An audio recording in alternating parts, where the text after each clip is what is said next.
So I was listening to. I just started listening to this podcast. It's called Dog Training Conversations with Chad Mack and Jay something. I only listened to a few episodes. It's a good show, and I highly recommend it.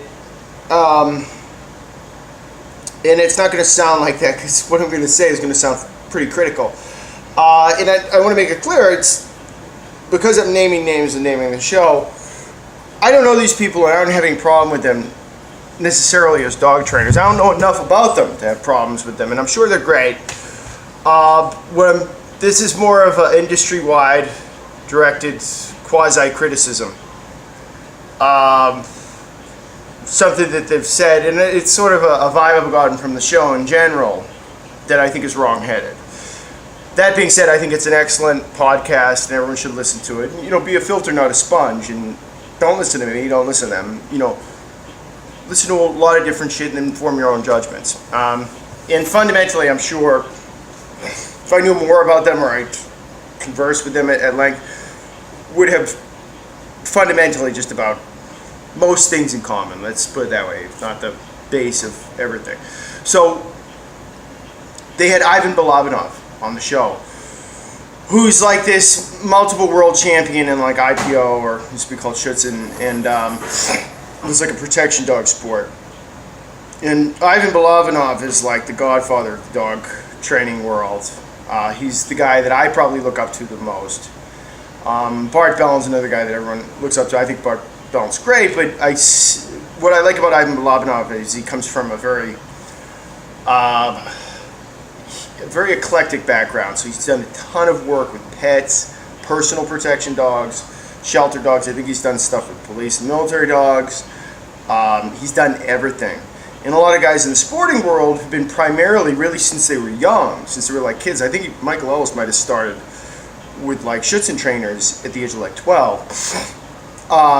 They've been involved in competitive stuff, which is, granted, super hard. Most of the innovation that goes on in the dog training world comes out of competitive stuff. So, but I think that there's stuff in pet training that's just separate. A lot of it is, actually. So I like Ivan a lot, and I also like things that he says a lot. I don't think he probably uses a little bit of food in training. I don't think he does. He mostly relies on toys, tug, gameplay, interactive stuff. I don't have such a huge problem with food, but it's hard to achieve like the really nice aesthetic that's required for those sports without food because of the precision. And I think he does it without food, which is pretty impressive. Although I'm sure he does use a little bit of food here and there. So the point is, I like him because what he does is so interactive with the dog, and it's based upon relational stuff at its core. It's a game. He tries to turn training into a game, minimizes conflict, and he came out with a DVD series. I don't know if it was in the early 2000s or something, maybe the 90s. And he talks about it on the show. It was called Training Without Conflict, I think is the name of it. And at the time, a lot of people thought, oh, Ivan Balabanov, he's a purely positive guy? What the fuck? But they just assumed, and the reason for that is because the show's producers, at the time, people like, I think it was Gene Donaldson, who kicked him out of the San Francisco shelter. He was like running the shelter system or something, or training programs, and she took it over and pushed him out. Because she's a cunt. She's awful. Like, that woman's disgusting. She's a purely positive church leader. And Ivan's like just a badass. And that just shows you like where like pet training is in this country, So she supplanted him.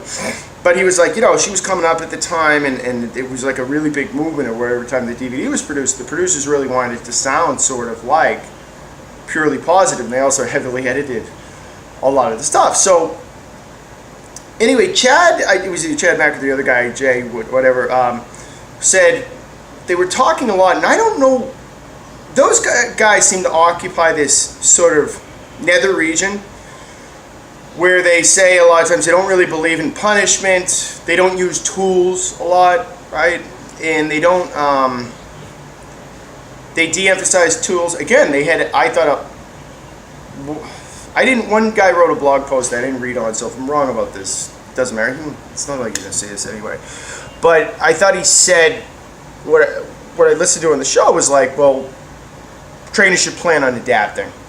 Because the reality is that these tools are probably going to be banned, right? You call it wrong calls. So figure out a different strategy, right? Because just be realistic. Well, yeah, with a fucking attitude like that, of course, you know.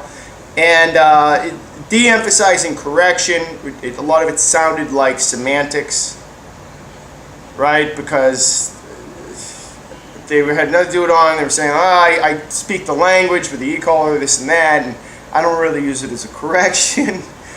And it's like, well, yeah, you might be hitting the button and not saying no, but you're indicating to the dog through an aversive stimulus, hey, that's not the right thing I want you to do. It's at a lower level when you're teaching. And then with behavioral stuff, you're throwing in some corrections, even if you're relying primarily on reconditioning. Now, I don't know, maybe this other guy has some other thing he does, but I think you're going to have to correct the dog sometimes. I do. I just think it's necessary. And does it have to be the main component of training? No. But like he was basically saying he doesn't use tools, and he doesn't believe in like positive punishment, but he doesn't care about other people using it. So maybe he's like on the close to purely positive side, and just isn't like a super duper ideologue about it. I gotta look the guy up a bit, but it sounded like bullshit. It sounded like he was just like a normal trainer who was really good, he's not cranking yanking the dogs. And he's thinking of correction more along the lines of communication, which is how I think of it. Okay? But we're just debating semantics. So who the fuck knows what he was saying? But Ivan had a great response to one of the things what the host said. The host said to him, he goes, I think you need a relationship with the dog if you are going to correct one. Otherwise, because correction's much more meaningful, blah, blah, blah, blah, blah. Yeah, and that is a prerequisite if you're going to offer correction to a dog. And I was thinking at the time, I was like, that is kind of true, because the dogs that come in here, I don't correct them right away. All right, I may expose them to like light pressure with a star mark very early on. And what I'm trying to do is build them up to the point where they can handle a correction from a confidence standpoint. And Ivan said something that was pretty old school, but totally true. And then I was like, wait a second, I will correct a dog right away with behavioral stuff if I have to, I'll fuck it. I mean, if I don't have a choice and the dog's doing something dangerous, I prefer not to, but I will. And Ivan said, well, no, I don't think you need a relationship with the dog in order to correct him. He goes, if a dog is about to go up to a rattlesnake, or is about to, a puppy is lunging at a larger dog. Both those dogs don't know any better, okay? They don't understand that what they're doing is wrong, in the sense that it's antisocial and dangerous. But I'll correct them anyway, and it's not personal, okay? It's like, hey, I don't hate you. I even love you. But that isn't cool. Me and you're my boy, but you can't do that because I don't want you to get run over by a car, okay? And that's what fucking correction is all about. And I was almost swayed by the sort of soft rhetoric that the host was expressing at the time, and it's very nebulous and vague and to the point of having no meaning almost. The stuff that he was kind of espousing. And I almost forgot for a second what I actually believe, which is exactly what Ivan said. No. You're here to be the dog's good shepherd. And that doesn't always mean communicating positive things to the dog. And you don't know, the dog might almost get hit by a car before you have a chance to go out and play tug with him and take him for a long walk and slowly bond with him. Shit happens, And I don't care. At the end of the day, my relationship with the dog is about me guiding the dog through the world. And if the dog is going to do something dangerous, I gotta let him know. But here's the key. I'll let him know, and then I let him know it's not personal. Okay? And they're fucking tough animals, dude. Watch them interact with each other. Watch them. They're rough. They're fucking rough. Now, they tend to take corrections better from each other than from humans. And I think that's usually because humans do it wrong. We offer a ton of eye contact. People, a lot of these trainers, they're huge on eye contact for engagement, which is important on the positive end of things. But when you offer I never look at them when I offer a correction. I'll kind of look like that, like above their eye line, their forehead, I'm just like that. And I don't know if maybe that's a common mistake that's been going on, but like, and if you don't make eye contact, and then you use the right tone, good boy, that's better. You don't let him know and take your slow things down a bit. I had to do this the other night with Woody, and he redirected at it. So I let him give him pretty sharp correction, But I was right after I was laughing. He's a little shit. He bit me in the fucking shin. No, it's all in the game. It's all in the game. It's all in the fucking game. All right. Sometimes you gotta let these motherfuckers know, dude. Don't do that. That's wrong. You're wrong.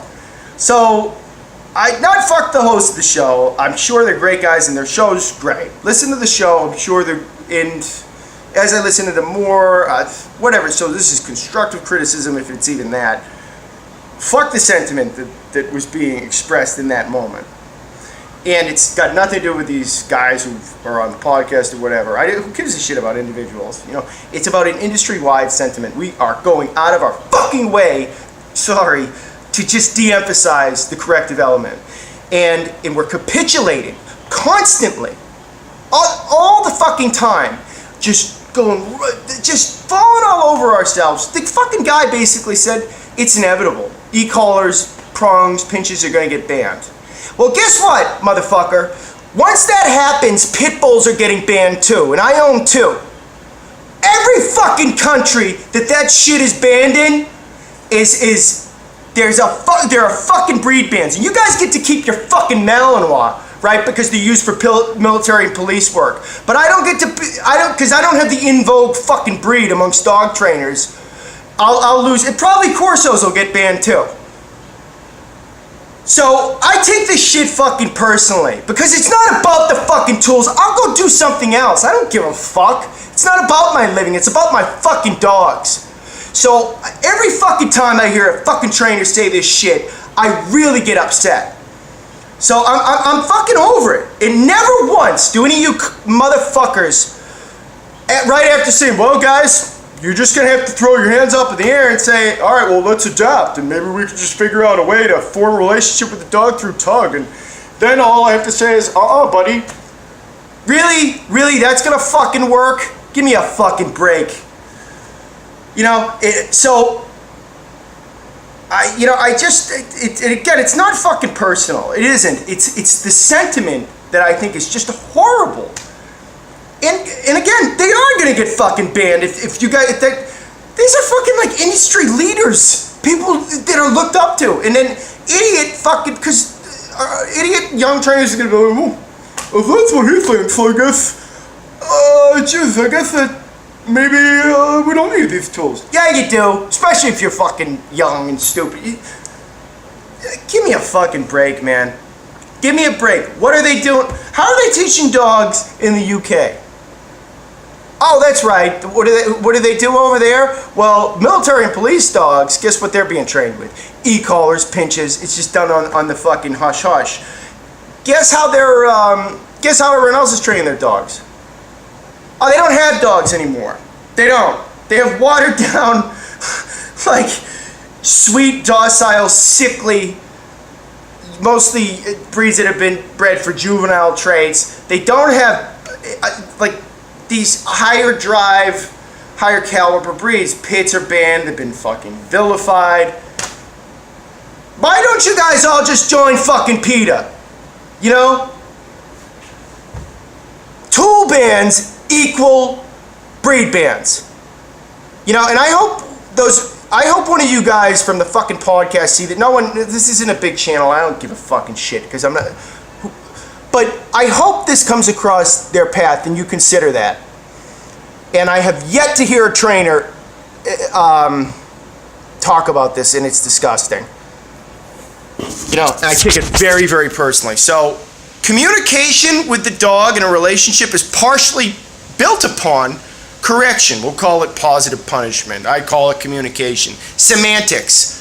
The dog's about to jump in front of the car, lunge at another dog. I don't care if you had time to read him bedtime stories. You got to correct that motherfucker. And that's okay. And he'll respect you more for it. Ridiculous.